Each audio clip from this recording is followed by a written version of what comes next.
How to log into Wayfair Mastercard. Hi guys, it's Mikran from Tech Basics. Hope you guys all are fine. Today I'll be guiding you how to log into Wayfair Mastercard. Login in Wayfair Mastercard is quite easy, so without any delay, let's get started. Open your web browser, launch your preferred web browser on your computer. Visit Wayfair Mastercard. Type Wayfair Mastercard login into the address bar of your web browser and press enter.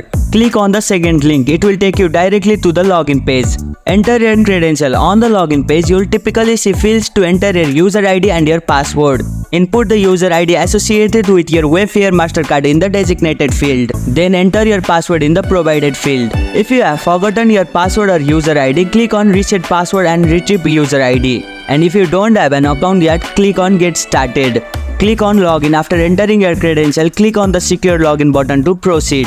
Verify if necessary. Depending on your account setting, you may need to complete a verification step. This could involve entering a verification code sent to your email or phone number. And here you go, it's done. If you liked our video, press the thumbs up and share button. If you have any question, comment down below and don't forget to subscribe the channel for more tutorials.